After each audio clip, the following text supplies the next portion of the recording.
We've been telling employees to own their development for years. But what if that's the reason your best people are leaving, your pipeline is shrinking, and your managers are burning out? You can't delegate someone's future and expect people to stay.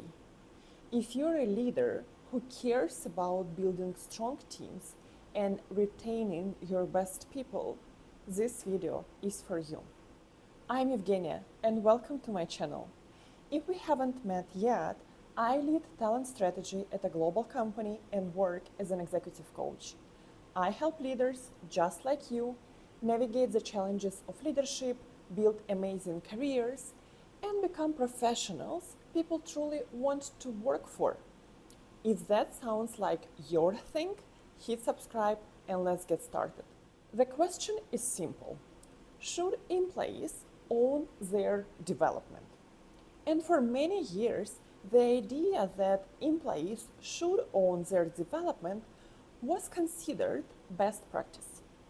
It was embedded into HR philosophies, career frameworks, and IDPs templates around the world. And I'll be honest, it made sense in theory. Empower people to take charge of their careers, give them space, let them lead.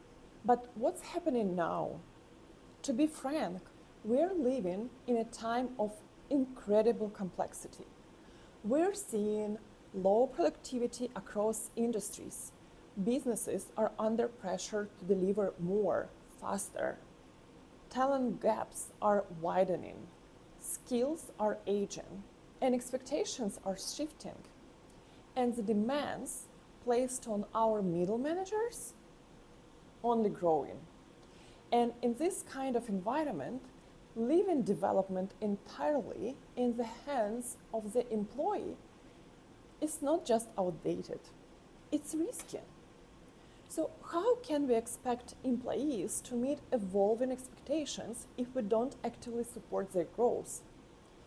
How can we ask managers to deliver today and lead tomorrow if we are not investing in their future readiness?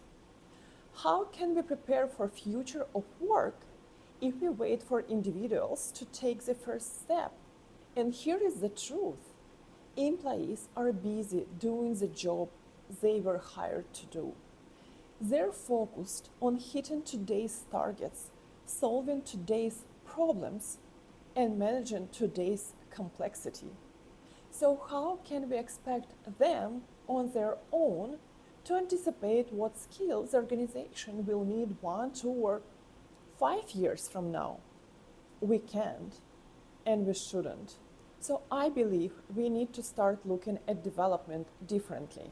It's no longer something employees do in isolation after hours or on the margins of their day-to-day job. And it's certainly not something leaders can delegate and hope for best with. In today's environment, development has to be co-created and co-owned.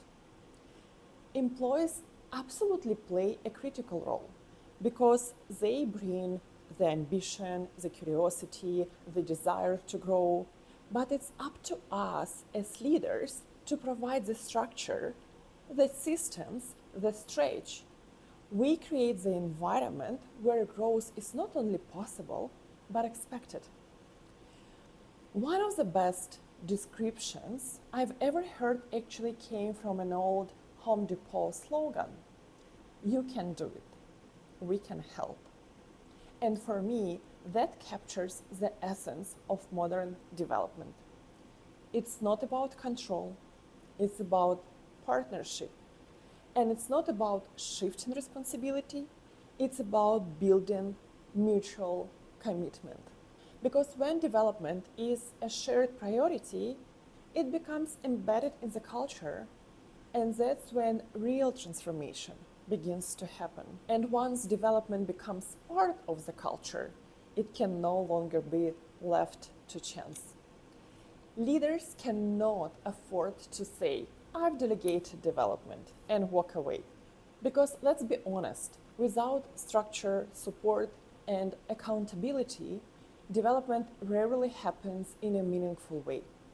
And if we want to see real results, growth must be made visible. It must be measured. And it must be woven into how we define success at every level of the organization. Development should be a KPI, not just for employees, but for managers, for teams, and for business itself. Because when development is focused, intentional, and co created, it does more than just build skills. It builds commitment, and ultimately, it builds the future we say we're striving for. So, no, I don't believe that development should be the employee's responsibility alone. Not anymore. If we want high performing teams, resilient leaders, and strong successors, we need to invest together. Because when people grow, organizations grow. And when leaders lead development with care and intention, we don't just retain talent, we unlock it. Thank you so much for watching. If this resonates with you, if you're a leader ready to build something that lasts, subscribe and let's keep this conversation going. Your people are your future. Let's start developing like we mean it.